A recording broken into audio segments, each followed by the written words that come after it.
Hello friends, welcome back to my channel. आज का video शुरू करने से पहले अगर अभी तक आपने मेरे चैनल को सब्सक्राइब नहीं किया है तो अभी मेरे चैनल को सब्सक्राइब कर लें और लेटेस्ट वीडियोस की नोटिफिकेशन पाने के लिए बेल आइकन को प्रेस करना ना भूलें। रियल टाइम लव के फर्स्ट सीजन में हमने देखा था कि हेजिन बोना के कहने पर होंगयूंग को अपने प्यार के जाल में फंसाता है और फिर वो होंगयूंग से बोना के कहने पर ब्रेकअप कर लेता है। हेजिन अपने कुछ पर्सनल रीजन की वजह से बोना की बातें मानने पर मजबूर होता है और हेजिन से ब्रेकअप के बाद होंगयूंग टूट जाती है। तो चलिए अब रियल टाइम लव के सेकंड सीजन की एक्सप्लेनेशन शुरू करते हैं। कहानी में आगे हम देखते हैं कि स्कूल में सब लोग होंगयूंग के बारे में गॉसिप कर रहे होते हैं और वो किसी की भी गॉसिप्स का जवाब नहीं देती है। स्कूल में हेजिन से भी उसका सामना होता है। होंगयूंग वॉशरूम में वाइपर पर अपना गुस्सा निकाल रही होती है। तभी होंगयूंग वहाँ दो लड़कियों की बातें सुनती है। वो दोनों लड़कियाँ उसकी फ्रेंड्स होती हैं। उनमें से एक लड़की कहती है, क्या तुमने सुना कि हेजिन ने होंगयूंग को किस किया था तो उसे 3 दिन तक अपने दांत ब्रश करने पड़े थे ताकि उसके मुंह से बदबू हट सके। दूसरी लड़की कहती है, मैंने तो सुना है कि हेजिन ने होंगयूंग को पीछे से हक किया था और उसके बालों की स्मेल से वो बेहोश होते होते रह गया था, इसलिए तो उसने होंगयूंग को छोड़ा। वो दोनों लड़कियां ये बातें करके बहुत इंजॉय कर रही होती हैं। होंगयूंग को अंदर ये बातें सुनकर बहुत गुस्सा आ रहा होता है। वो सोच रही होती है, ये है मेरे सो कॉल्ड फ्रेंड्स। तभी बोना भी वहाँ आती है और कहती है, ऐसा नहीं है। अगर ये सारी बातें सच है और सच में उसके बॉयफ्रेंड ने उसे इस वजह से छोड़ा है और वो इतनी बातें सुनने के बाद भी कुछ नहीं बोल रही है तो इसका मतलब तो यही हुआ ना कि होंगयूंग पूरी पागल है। ये बातें सुनकर होंगयूंग गुस्से में बाहर निकलती है और कहती है, क्या तुम्हारी बकवास खत्म हो गई है? तुम देखना चाहती हो कि पागलपन क्या होता है? ऐसा कहकर वो वाइपर उन लोगों की तरफ करते हुए जोर जोर से चिल्लाती है। फिर वो बोना के बाल पकड़ते हुए कहती है, ये सब तुम्हारा किया धरा है। फिर वो पूरी तरह से बोना के बाल खींचने लगती है। उन दोनों लड़कियों में से एक तो उछल उछल कर चिल्ला रही होती है, दूसरी दरवाजे के पीछे छुपी होती है। होंगयूंग उन दोनों को भी पीटती है। फिर हम देखते हैं कि होंगयूंग तो ये सब केवल सोच रही होती है। वो ये सब करना चाह रही होती है लेकिन वो ऐसा इसलिए नहीं करती क्योंकि वो अपने स्कूल में एक और र्यूमर नहीं फैलाना चाहती थी। वॉशरूम से बाहर जाते हुए बोना उसे देखते हुए जाती है। उसे पता था कि होंगयूंग भी वहाँ है और इसलिए वो उसे इनडायरेक्टली बातें सुनाकर गई थी। होंगयूंग अपने सामने की दीवार पर देखती है जहाँ उसके बारे में पता नहीं क्या क्या लिखा होता है। वो सोचती है, मैं तो बस इन सबको इग्नोर करने की कोशिश कर रही हूँ। उसके बाद वो क्लास में जाकर सफाई कर रही होती है। ये चांद बाहर से उसे देख रहा होता है। तभी एक लड़का आकर ये चांद से पूछता है, क्या तुमने होंगयूंग से सब सुना? ये चांद को कुछ समझ नहीं आता कि वो लड़का क्या पूछ रहा है। वो लड़का कहता है, क्या होंगयूंग ने हेजिन के साथ सब कुछ कर लिया? क्या उसे मजा आया? होंगयूंग भी ये बातें सुन लेती है। ये सुनकर ये चांद को गुस्सा आ जाता है। वो उस लड़के को धमकाते हुए कहता है, अगर आज के बाद तुमने ऐसी फालतू बकवास की तो मैं तुम्हें जान से मार दूंगा। फिर वो क्लास में जाकर होंगयूंग की सफाई करने में मदद करने लगता है। ये चांद को अपने लिए स्टैंड लेता देखकर होंगयूंग का मूड काफी अच्छा हो जाता है। वो लड़का अभी भी बाहर ही खड़ा होता है। एक और लड़का उससे आकर पूछता है कि तुम्हें क्या हुआ? वो कहता है कि ये चांद होंगयूंग को लेकर कुछ ज्यादा ही सेंसिटिव है। अगर ऐसा ही रहा तो लोगों को लगेगा कि वो होंगयूंग को पसंद करता है। वो दूसरा लड़का कहता है, उसकी जैसी लड़की को कौन पसंद करेगा? तभी उस लड़के को हेजिन पीछे से टक्कर मारकर जाता है। वो लड़का हेजिन पर चिल्लाते हुए उसे माफी मांगने के लिए कहता है। हेजिन उसके पास आकर कहता है, जो तुमने अभी कहा था, माफी तो तुम्हें उसके लिए मांगनी चाहिए। वो लड़का हाइट में हेजिन से छोटा होता है तो वो डर कर अपने दोस्त को लेकर वहाँ से चला जाता है। हेजिन क्लास के बाहर से होंगयूंग और ये चांद को साथ में देख रहा होता है। नेक्स्ट सीन में हम एक गोलू मोलू बच्चे को पौधे में पानी डालते हुए देखते हैं। इस बच्चे का नाम किलडोंग है और ये होंगयूंग का छोटा भाई है। अपनी सिस्टर को उदास बैठा देखकर वो पूछता है कि तुम्हें क्या हुआ है? वो कहती है, तुम ये सब समझने के लिए अभी बहुत छोटे हो। वो कहता है कि तुम्हारी और हेजिन की स्टोरी हमारे स्कूल तक पहुंच गई है।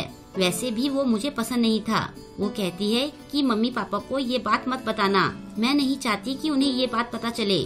उसका भाई कहता है, तुमने कोई गलत काम नहीं किया है जो तुम इतना डर रही हो। होंगयूंग कहती है तुम्हारी बातों से नहीं लगता है कि तुम 8 साल के बच्चे हो। किल्डोंग कहता है तुम्हारी हरकतें भी 18 साल की लड़की जैसी नहीं है।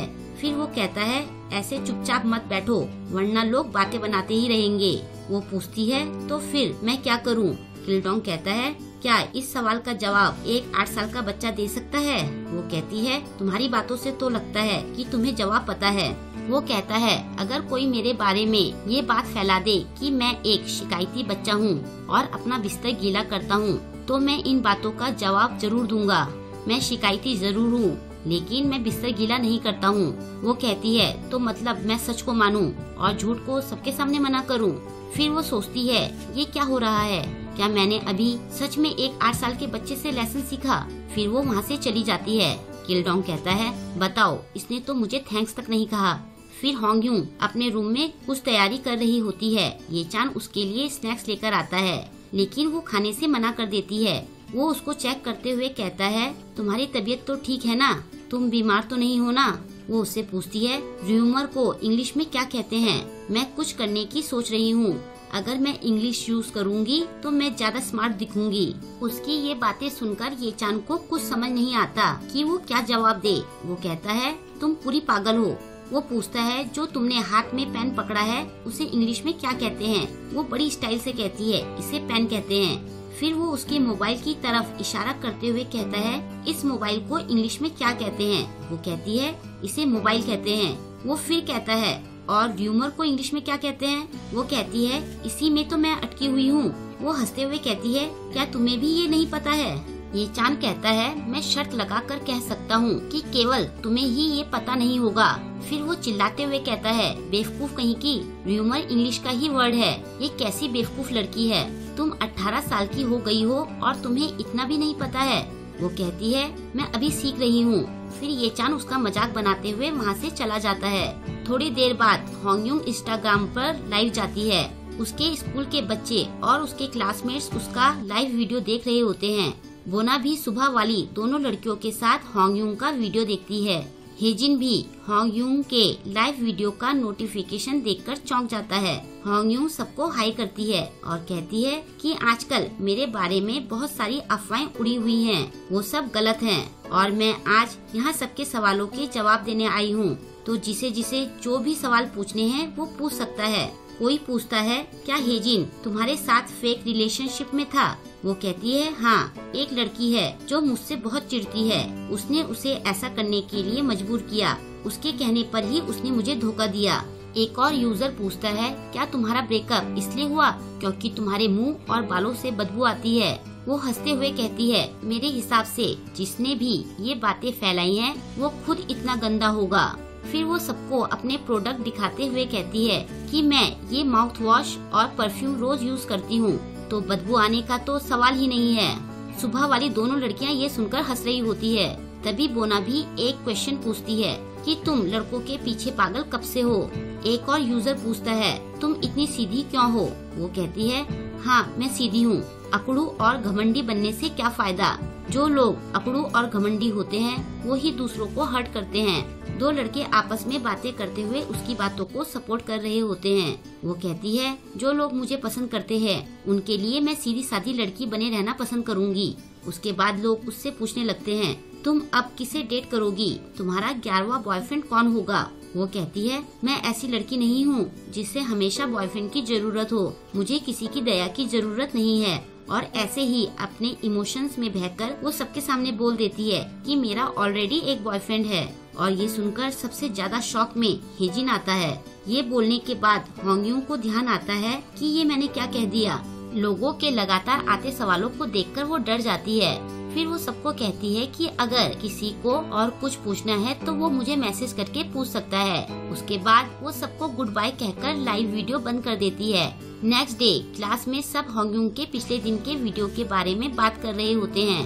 होंगयूंग के क्लास में आने पर सब उसे घेरकर उससे उसके बॉयफ्रेंड के बारे में पूछने लगते हैं। कोई पूछता है कि क्या सच में तुम्हारा कोई बॉयफ्रेंड है? कोई कहता है कि तुम झूठ बोल रही हो। तभी हेजिन भी वहाँ आता है और होंगयूंग से पूछता है तुम्हारा बॉयफ्रेंड कौन है? होंगयूंग सोचती है ये बात तो अब बहुत ज्यादा आगे बढ़ गई है। अगर मैंने कहा कि मैंने झूठ बोला था तो मैं आगे कभी इन सबके सामने अपना सिर उठाकर नहीं चल पाऊंगी। लेकिन मैं अपना बॉयफ्रेंड किसे बताऊं, मैं क्या करूं? तभी वो देखती है कि थोड़ी दूर ये चांद खड़ा होता है। उसे देखकर वो सोचती है, वो रहा मेरे लिए सबसे आसान शिकार। एक वो ही है जो कभी मुझे किसी चीज के लिए मना नहीं करेगा। मैं इसे चुनती हूँ। फिर वो सबके सामने कहती है, ये चांद मेरा बॉयफ्रेंड है, मैं उसे डेट कर रही हूँ। और ये सुनकर सबसे ज्यादा शॉक्ड ये चांद होता है और यहीं पर ये एपिसोड खत्म हो जाता है। आपको ये एपिसोड कैसा लगा मुझे कमेंट करके जरूर बताएं और वीडियो को लाइक और शेयर करना ना भूलें। मिलते हैं जल्द ही नेक्स्ट वीडियो के साथ। Thank you.